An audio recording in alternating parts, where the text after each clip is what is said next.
Welcome to மகாமேதா academy. போன வீடியோவில் நாம் ஃபேவரபிள் பேலன்ஸில் பிஆர்எஸ் சம் எப்படி போட்டோன்னு பார்த்தோம். இந்த வீடியோவில் நாம் அன்ஃபேவரபிள் பேலன்ஸில் பிஆர்எஸ் எப்படி போடணுன்னு பார்க்கலாம். அன்ஃபேவரபிள் பேலன்ஸ்னால் over draft balance. Over draft balance facility வந்து எல்லா அக்கௌண்ட் ஹோல்டருக்கும் அவைலபிளாக இருக்காது. ஒன்லி கரண்ட் அக்கௌண்ட் ஹோல்டருக்கு தான் இந்த ஓவர் டிராஃப்ட் ஃபெசிலிட்டி அவைலபிளாக இருக்கணும். ஓவர் டிராஃப்ட் பேலன்ஸ்னால் பிஸ்னஸ் மேன், அதாவது கரண்ட் அக்கௌண்ட் ஹோல்டரோட பேங்க் பேலன்ஸ் வந்து சஃபிஷியன்ட் அமௌண்ட் இருக்காது, இல்லை நில் பேங்க் பேலன்ஸ் கூட இருக்கலாம். அதனால் என்ன ஆகும், பிஸ்னஸ் எக்ஸ்பென்சஸில் எனி அதர் எக்ஸ்பென்சஸ் வந்து பே பண்ண முடியாது. ஸோ அதனால் பேங்க் வந்து என்ன பண்ணுவாங்க, இவங்களுக்கு ஒரு loan type of loan which is known as over draft. அவங்க என்ன பண்ணுவாங்க, பர்டிகுலர் அமௌண்ட் வந்து இந்த கரண்ட் அக்கௌண்ட் ஹோல்டரோட அக்கௌண்ட்டில் கிரெடிட் பண்ணிவிடுவாங்க for a particular period of time. அதுக்கப்புறமா அந்த கரண்ட் அக்கௌண்ட் ஹோல்டர் வந்து அந்த ருப்பீஸை பே பண்ணிடணும். ஸோ இதுதான் ஓவர் டிராஃப்ட் மீனிங். ஜென்ரலாக ஓவர் டிராஃப்ட் பேலன்ஸ் கேஷ் புக்லேயும் பாஸ்புக்லேயும் எப்படி காமிக்கும்னா, கேஷ் புக்கில் வந்து கிரெடிட் பேலன்ஸாக காமிக்கும், பாஸ்புக்கில் வந்து டெபிட் பேலன்ஸாக காமிக்கும். So this is about the unfavourable balance which is known as over draft balance. So அதோட அந்த சாரி சம் வந்தால் எப்படி பிஆர்எஸ் போடணுன்னு பார்க்கலாம். So when overdraft as per cash book is given, cash bookல overdraft balance இருந்தால் எப்படி BRS போடணுன்னு பார்க்கலாம். ஸோ இந்த ஸ்டார் பாயிண்ட்ஸ்லாம் இருக்குல்ல, so these are known as bank transactions. So இந்த பேங்க் இதில் என்ன கொடுத்துருக்கு, bank over draft as per cash book is 1,10,450. So இல்லை bank over draft as per cash book is அதோட ருப்பீஸை கொடுத்துருக்காங்க. ஸோ இப்போ என்ன பண்ணோம், prepare BRS on June 20, 2004 to ascertain the bank overdraft as per passbook. So நம்ம bank over draft as per passbook எப்படி இருக்குன்னு இந்த cash book over draft balance வச்சு நம்ம பிஆர்எஸ் போடணும். ஸோ ஃபஸ்ட் ஒன் வந்து over draft bank balance as per cash book, அதை எழுதிட்டு 1,10,450. So cash book passbook. இப்போ கேஷ் புக் ஏன் ஃபஸ்ட்டில் போட்டோன்னா, bank over draft as per cash புக்குன்னு கொடுத்துருக்காங்க. ஸோ கொஷினில் கேஷ் புக்குன்னு கொடுத்துருக்காங்க, அதனால தான் நம்ம ஃபஸ்ட்டு கேஷ் புக்குன்னு போடுறோம். செகண்டில் வந்து PB, that is a passbook, செகண்டில் பாஸ்புக்குன்னு போடுறோம். ஸோ ஃபஸ்ட்டு கொஷின் என்னென்னா, cheque issued but not at presented 15,000. அதாவது நம்ம செக் பே பண்ணியிருக்கோம், அதை பே பண்ண ரிசீவ் பண்ணியிருக்காங்களோ நம்ம செக், யாரோ சப்ளையர் இல்லை எனி அதர் தேர்ட் பார்ட்டி, அவங்க வந்து என்ன பண்ணியிருக்காங்க, நம்ம செக் எடுத்துட்டு பேங்க்கில் போய் ரியலைஸே பண்ணல, அவங்க செக் வச்சு சும்மா தான் இருக்காங்க. ஸோ அதனால் என்ன ஆகுதுன்னா, கேஷ் புக்கில் வந்து இது செக் பே பண்ணிட்டோம் நம்ம நினச்சி ரெக்கார்ட் பண்ணோம். ஆனால் பாஸ்புக்கில் வந்து பேங்கருக்கு தெரியாது, இன்னும் நம்ம செக் இஷ்யூ பண்ணதும் தெரியாது, ஏன்னா அவங்க இன்னும் ரியலைஸே பண்ணலை, அதனால் பேங்கருக்கு தெரியாது, அதனால் பேங்கர் வந்து அதை ரெக்கார்ட் பண்ணலை. இங்கேயும் கேஷ் புக்கில் ஏன் ஏரோ மார்க் அப்வர்டாக இருக்குன்னா, ஃபஸ்ட்டு கான்செப்ட் வந்து என்னன்னா, ஓவர் டிராஃப்ட் பேலன்ஸில் எக்ஸ்பென்சஸ் அதிகமாக ஓவர் டிராஃப்ட் பேலன்ஸ் அதிகமாகினே போகும். இன்கம் வர வர ஓவர் டிராஃப்ட் பேலன்ஸ் கம்மியாகினே போகும். Over draft is like a loan. So நம்ம லோன் வந்து நிறையா வாங்கினே இருந்தால் அது எக்ஸ்பென்ஸ் கொடுத்துன்னு இருந்தால் என்ன ஆகும், லோன் ஜாஸ்தியாக தானே போகும், இன்கம் வந்தால் தானே லோன் கம்மியாகும். So that is the concept of over draft. இப்போ வந்து cheque issued is an expenses. So அதனால் என்ன, அது over draft balance which is an over draft balance. இப்போ செக் இஷ்யூட் வந்து எக்ஸ்பென்சஸ், அதனால் என்ன ஆகுது, ஓவர் டிராஃப்ட் பேலன்ஸ் இன்க்ரீஸ் ஆகுது, அதனால தான் அப்வர்டு. ஸோ பேங்கருக்கு தெரியாது செக் இஷ்யூ பண்ணது, அவங்களுக்கு நார்மலாக அப்படி இருக்குது, இது அப்வர்டாக இருக்கிறதால ஆப்வியஸாக இது டவுன்வர்டாக இருக்கும். ஸோ அதனால் டவுன் ஆரோ மார்க். இப்போ இந்த ஆரோ மார்க் மீட் ஆகிற மாதிரி ஒரு டயகனல் லைன் வரைஞ்சிருக்கும், அது எப்படி இருக்குன்னா டவுன்வர்ட்ஸாக இருக்குது. So that is known as less. பிஆர்எஸில் எப்படி காமிக்குது, cheque issued but not presented 15,000 which comes under less. So லெஸ்ஸுக்கு அடியில் தான் இந்த cheque issued but not yet presented 15,000ன்னு போடுறோம். ஸோ செகண்ட் வந்து cheque deposit but not credited 22,750. அதாவது நம்ம செக் வந்து நமக்கு ஒரு செக் ரிசீவ் ஆகிருக்கு, அந்த செக் எடுத்து பேங்க்கில் போய் இது என் அக்கௌண்ட்டில் கிரெடிட் பண்ணுங்கன்னு செக்கை டெபாசிட் பண்ணியிருக்கோம், ஆனால் அந்த பேங்கர் இன்னும் நம்ம அக்கௌண்ட்டில் கிரெடிட்டே பண்ணலை. ஸோ அதோட இம்பேக்ட் பார்க்கலாம். ஸோ இந்த இடத்துல வந்து நமக்கு செக் ரிசீவ் ஆகிருக்கு, ஸோ நாம் அதை எடுத்து பேங்க்கில் டெபாசிட் பண்ணியிருக்கோம். நம்ம கேஷ் புக்கில் என்ன ரெக்கார்ட் பண்ணியிருக்கோம், ஓகே நம்ம செக் ரிசீவ் ஆகிடுச்சு, ஸோ காசு வந்துருச்சு அப்படின்னு நினச்சி கேஷ் புக்கில் ரெக்கார்ட் பண்ணோம், ஆனால் பாஸ்புக்கில் இன்னும் ரெக்கார்டே பண்ணல. ஸோ இது ஓவர் டிராஃப்ட் பேலன்ஸாக இருக்கவே செக் டெபாசிட் அப்படின்னாலே அது ஒரு இன்கம். ஏன்னா நமக்கு செக் ரிசீவ் ஆயிருக்குல்ல, so that is an income. இன்கம்னாலே ஓவர் டிராஃப்ட் பேலன்ஸ் டிக்ரீஸ் ஆகினே போகும். ஸோ அதனால் என்ன ஆகுது, கேஷ் புக்கில் டவுன்வர்ட் ஆரோவில் காமிக்குது. இன்னும் பாஸ்புக்கில் இன்னும் கிரெடிட்டே ஆகலை, நம்ம பேங்க் அக்கௌண்ட்டில் இன்னும் ஆக்சுவலாக கிரெடிட்டே ஆகலை. அதனால அப்வியஸாக பாஸ்புக்கில் டிக்ரீஸ் ஆகிறதுக்கு வாய்ப்பு இல்லை. ஸோ இது டவுன்வர்ட் ஆரோ மார்க்கால் இது அப்வியஸாக இது அப்வர்ட் ஆரோ மார்க்காக இருக்கும். ஸோ இது டச் ஆகிற மாதிரி டயக்னல் லைன் அப்வர்ட்ஸில் இருக்குது. So that is known as add. So இந்த இடத்துல வந்து cheque deposited but not credited, add கீழே வந்திருக்கு 22,750 ருபீஸில். ஸோ தேர்ட் ஒன் வந்து bills receivable directly collected by bank 47,200. So இது என்ன அர்த்தம்னா, நம்ம பேங்க் வந்து டைரெக்டாக நமக்கு வர வேண்டிய பில்ஸ் ரிசீவபிள் டைரெக்டாக பேங்க்கே கலெக்ட் பண்ணி நம்ம அக்கௌண்ட்டில் கிரெடிட் பண்ணிட்டாங்க. ஸோ இது நம்ம கேஷ் புக்குக்கு தெரியாது. இதோட இம்பேக்ட் பார்க்கலாம். ஸோ பேங்க் வந்து பில்ஸ் நமக்கு வர வேண்டிய பில்ஸ் ரிசீவபிள் பேங்க் வந்து டைரெக்டாக கலெக்ட் பண்ணி நம்ம பேங்க் அக்கௌண்ட்டில் கிரெடிட் பண்ணிடுச்சு.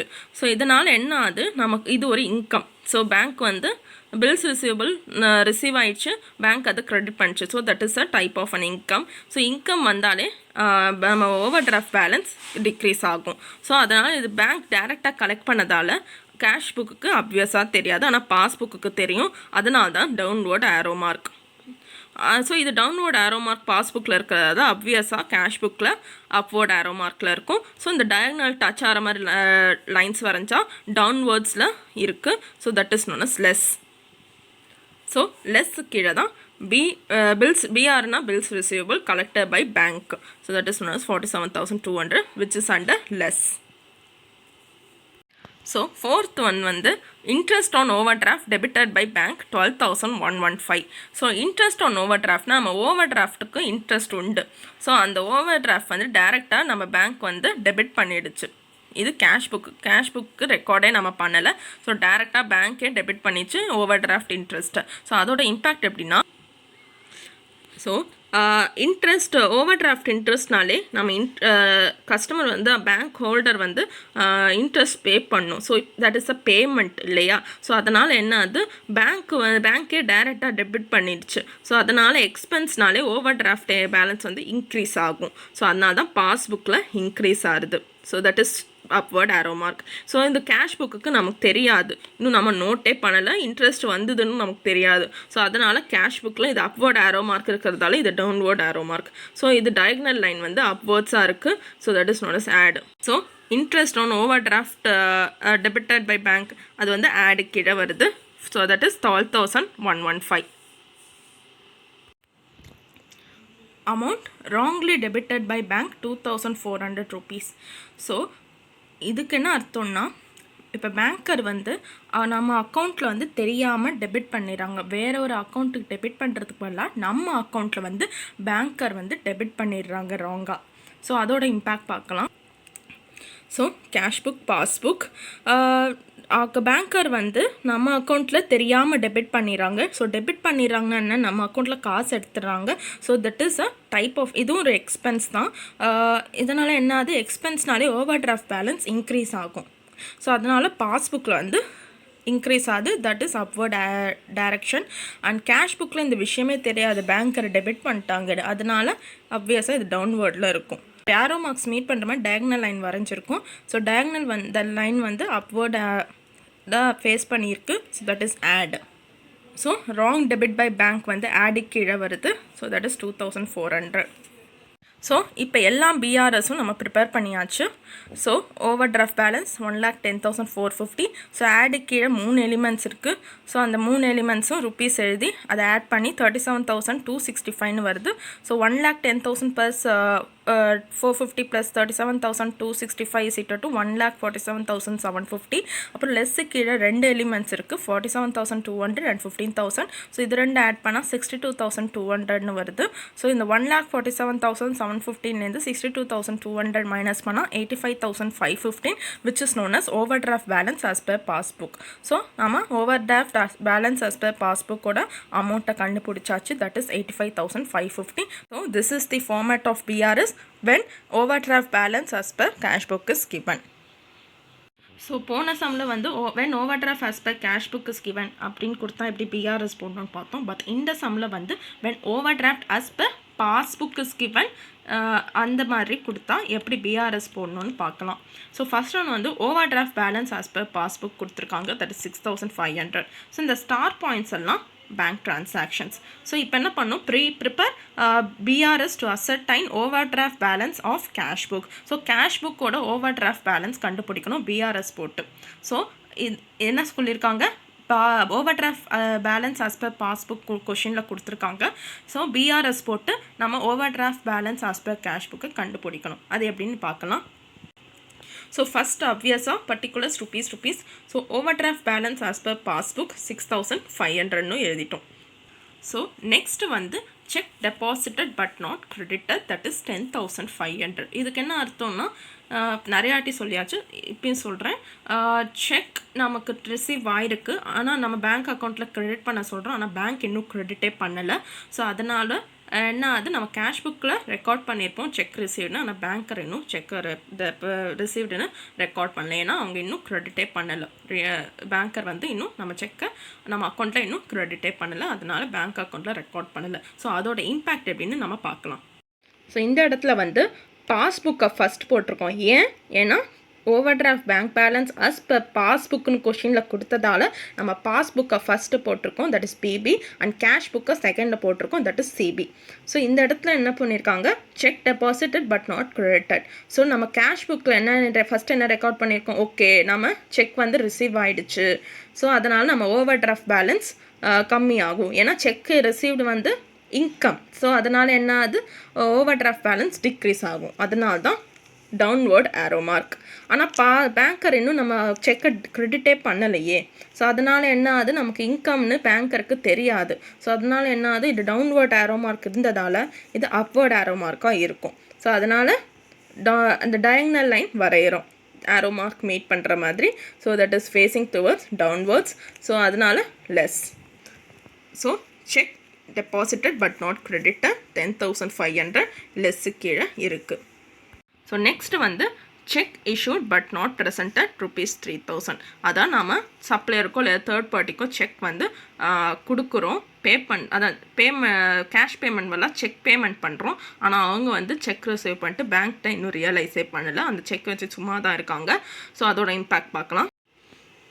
ஸோ செக் வந்து இஷ்யூ பண்ணியிருக்கோம் பட் நாட் ப்ரெசென்டட். ஸோ இந்த இடத்துல என்னன்னா, சப்ளையருக்கு வந்து நம்ம பே பண்ணியிருக்கோம், ஆனால் பேங்க்கருக்கு அது தெரியாது, ஏன்னா அவங்க இன்னும் ரியலைஸே பண்ணலைல்ல. ஸோ அதனால் என்ன ஆகுது, கேஷ் புக்கில் தான் ஃபஸ்ட்டு ரெக்கார்ட் பண்ணியிருப்போம், ஓகே நம்ம செக் பே பண்ணிட்டோம்.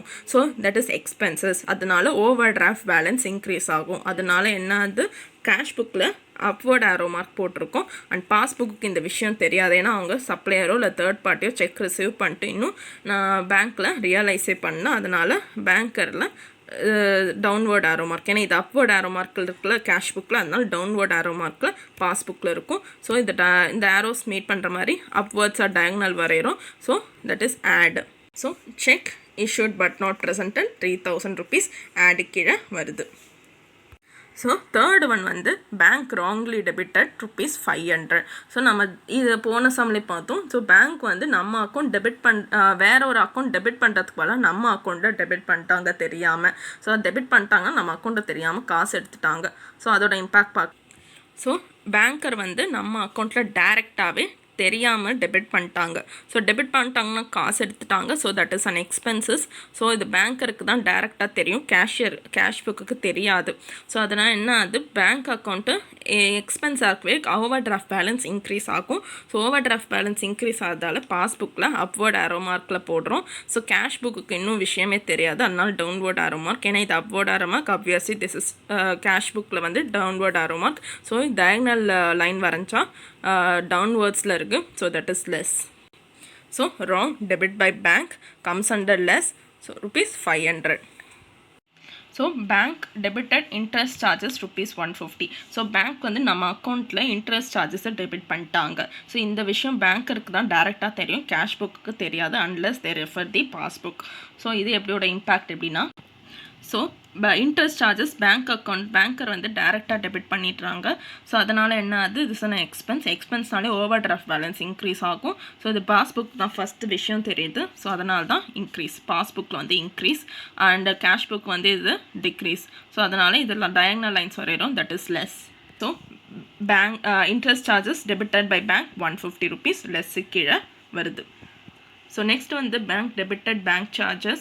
ஸோ பேங்க் சார்ஜ் இதுவும் அதே மாதிரி தான், இன்ட்ரெஸ்ட் சார்ஜஸ் மாதிரி தான். ஸோ பேங்க் சார்ஜஸ் வந்து பேங்க் டேரெக்டாக டெபிட் பண்ணிடுறாங்க, கேஷ் புக்குக்கு தெரியாது. So that is 30 rupees. So அதோட இம்பேக்ட் எப்படி, சேம் இம்பேக்ட் அதே தான். பேங்க் சார்ஜஸ் வந்து டேரெக்டாக பேங்க்குக்கு தான், இதே bank charges and expense. So banker வந்து டேரெக்டாக நம்ம அக்கௌண்ட்டில் டெபிட் பண்ணிடுறாங்க. ஸோ கேஷ் புக்குக்கு தெரியாது. ஸோ எக்ஸ்பென்ஸ்னாலே ஓவர் டிராஃப்டில் இன்க்ரீஸ் ஆகும். ஸோ ஓவர் டிராஃப்ட் பாஸ்புக்கில் வந்து இன்க்ரீஸ்னு காமிக்குது. ஸோ கேஷ் புக்கில் அப்வியஸாக டிக்ரீஸ்னு காமிக்கும். So diagonal lines is downwards, that is less. So bank charges debited by bank less கீழே வருது, தட் இஸ் ₹30. ஸோ நெக்ஸ்ட் வந்து bank pay directly for annual subscription according to the instructions. So இந்த இடத்துல இன்ஸ்ட்ரக்ஷன்ஸ்னால் ஸ்டாண்டிங் இன்ஸ்ட்ரக்ஷன்ஸ். ஸோ பேங்க் வந்து என்ன பண்ணுறாங்க, annual subscription வந்து அக்கௌண்ட் ஹோல்டருக்கு இன்ஃபார்ம் பண்ணாமலே பே பண்ணிடுறாங்க. ஸோ இது என்ன ஸ்டாண்டிங் இன்ஸ்ட்ரக்ஷன்ஸ்னால் என்ன அர்த்தம்னா, ஸோ இந்த அக்கௌண்ட் ஹோல்டர் வந்து இன்ஸ்ட்ரக்ட் பண்ணிடுறாங்க, இந்த டேட் வந்தால் நீங்களே பே பண்ணிவிடுங்க, இன்ஃபார்ம் பண்ணணும்னு அவசியம் இல்லை. அதான் ஸ்டாண்டிங் இன்ஸ்ட்ரக்ஷன்ஸ். இந்த இடத்துல இன்ஸ்ட்ரக்ஷன்ஸ்னால் ஸ்டாண்டிங் இன்ஸ்ட்ரக்ஷன்ஸ்னு அர்த்தம். ஸோ ₹100. ஸோ இதோட இம்பேக்ட் பார்க்கலாம். இதுவும் சேம் இம்பேக்ட்னா, ஏன்னா bank directly pay the annual subscription. So bank டைரெக்டாக பே பண்ணிச்சு, கேஷ் புக்கு தெரியாது. ஸோ பேமெண்ட்னாலே ஓவர் டிராஃப்ட் பேலன்ஸ் இன்க்ரீஸ் ஆகும். ஸோ பாஸ்புக்கில் இன்க்ரீஸ் ஆகுது, கேஷ் புக்கில் டிக்ரீஸ் ஆகிருக்கும். ஏன்னா இது இன்க்ரீஸ் ஆகிறதால இது டிக்ரீஸாக இருக்குது. So downward line which is less. So bank paid annual subscription ₹100 less கீழே வருது. ஸோ எல்லா பேங்க் ட்ரான்சாக்ஷன்ஸையும் ரெக்கார்ட் பண்ணியாச்சு. ஸோ ஃபஸ்ட் ஒன்று வந்து over draft balance as per passbook 6500. So ஆடு கீழே ஒரு எலிமெண்ட் இருக்குது, check issued but not presented 3000. So வேறு எந்த எலிமெண்ட்டும் இல்லை. ஸோ அந்த 3000 இங்கே அவுட்டர் காலமில் போட்டு 6500 + 3000 = 9500. அப்புறம் இங்கே லெஸ்ஸு கீழே 5 எலிமெண்ட்ஸ் இருக்குது. ஸோ அந்த 5 எலிமெண்ட்ஸை ஆட் பண்ணுறோம். 10,500 + 500 + 150 + 30 + 100 11,280. So இந்த 9,500 minus 11,280 which is known as minus 1,780. So bracketல இருந்தாலே அது நெகட்டிவ் பேலன்ஸ் அர்த்தம், that is minus. So minus 1,780. So இந்த நெகட்டிவ் ஓவர் டிராஃப்ட் பேலன்ஸில் நெகட்டிவ் எலிமெண்ட் காமிச்சாலே அது ஃபேவரபிள் பேலன்ஸ். ஸோ இங்கே நெகட்டிவில் -1780. ஸோ அது ஓவர் டிராஃப்ட் பேலன்ஸில் நெகட்டிவாக காமிச்சிருக்கு. So over draft balance as per cash புக்கில் வந்து ஃபேவரபிள் பேலன்ஸாக இருக்குது. அதனால் அது ஃபேவரபிள் பேலன்ஸ்னால் கேஷ் புக்கில் டெபிட் சைடில் இருக்குது இந்த ₹1,780. நார்மலாக ஓவர் டிராஃப்ட் பேலன்ஸ் கேஷ் புக்கில் கிரெடிட் சைடில் இருக்கணும். பட் இது நெகட்டிவ் சிம்பிள் காமிச்சதால் இதில் டெபிட் சைடில் இருக்குது, தட் இஸ் 1,780. அதாவது மீண்டு வந்திருக்கு, ஓவர் டிராஃப்ட்லேருந்து நார்மலாக கொண்டு வந்திருக்கு கேஷ் புக்கில். ஸோ இப்போ வந்து when over draft as per passbook is given கொடுத்தாங்கன்னா பிஆர்எஸ் எப்படி போடணுன்னு நாம் இந்த சம் மூலமாக பார்த்தோம். இந்த சம பார்த்துட்டு முடிவு பண்ணக்கூடாது. Over draft passbook over draft balance கொடுத்தா cash book over draft balance ஃபேவரபிளாக தான் வரும், நெகட்டிவ் சிம்பிளாக தான் வரும்னு நினைக்கக்கூடாது. இந்த சம்மில் அப்படி வந்திருக்கு. ஒவ்வொரு சம்முக்கு மாறுபடும். சில சம்மில் over draft balance as per cash புக்கில் வந்து ஆன்சர் அன்ஃபேவரபிளாக கூட வரும். So it depends upon the question given. So அந்த ஆரோ மார்க் ட்ரிக்கில் வந்து ஃபேவரபிள் பேலன்ஸ் சம்முக்கும் அன்ஃபேவரபிள் பேலன்ஸ் சம்முக்கும் சின்ன டிஃபரன்ஸ் இருக்குது. அது என்னென்னா ஃபேவரபிள் பேலன்ஸ்னால் நார்மல் பேலன்ஸ்னால் கேஷ் புக்கில் வந்து பேங்க் பேலன்ஸ் டெபிட் சைடில் இருக்கும், பாஸ்புக்கில் வந்து பேங்க் பேலன்ஸ் கிரெடிட் சைடில் இருக்கும். So that is known as favourable normal balance. So அந்த இடத்துல இன்கம் எதாவது நமக்கு ஒரு இன்கம் வந்திருக்கு, செக் ரிசீவ் இல்லை directly deposited to the bank, அந்த மாதிரி எதாவது இன்கம் வந்தால் அந்த இன்கம் வந்ததால் பேங்க் பேலன்ஸ் இன்க்ரீஸ் ஆகும். So that is increase, that is upward arrow mark. இப்போ எக்ஸ்பென்ஸ் வந்தால் செக் இஷ்யூ பண்ணுறோம், செக் பே பண்ணுறோம், இல்லை எதாவது பேங்க் சார்ஜஸ் டெபிட் பண்ணிடுறாங்க, அந்த மாதிரி பேமெண்ட் வந்தால், அதாவது எக்ஸ்பென்ஸ் வந்தால் நம்ம பேங்க் பேலன்ஸ் டிக்ரீஸ் ஆகும், that is downward arrow mark. So இதுதான் நார்மல் ஃபேவரபிள் பேலன்ஸ்க்கு உண்டான impact of income and expense. இப்போ அன்ஃபேவரபிள் பேலன்ஸ் பார்க்கலாம். Unfavourable balance is known as over draft balance. So இங்கே வந்து இன்கம் வந்தால் ஓவர் டிராஃப்ட் பேலன்ஸ் வந்து டிக்ரீஸ் ஆகும். ஓகேவா, that is downward arrow mark. So over draft balance வந்து டிக்ரீஸ் ஆகும் when income comes in. But expense வந்தால் ஓவர் டிராஃப்ட் பேலன்ஸ் இன்க்ரீஸ் ஆகும், that is upward arrow mark. So இதுதான் difference between the favourable balance and unfavourable balance in case of arrow mark trick. So இந்த வீடியோவில் வந்து unfavourable balance over draft balance வந்தால் BRS எப்படி போடணுன்னு நாம் இந்த வீடியோவில் பார்த்தோம். உங்களுக்கு இந்த வீடியோ பிடிச்சா லைக் பண்ணுங்கள். உங்களுக்கு எதாவது டவுட்ஸ் இருந்தால் கமெண்ட் பாக்ஸில் கமெண்ட்ஸ் போடுங்க. அண்ட் இன்னும் நிறைய வீடியோ வரத்துக்கு மகாமேதா அகாடமிக்கு சப்ஸ்கிரைப் பண்ணுங்கள். தேங்க்யூ.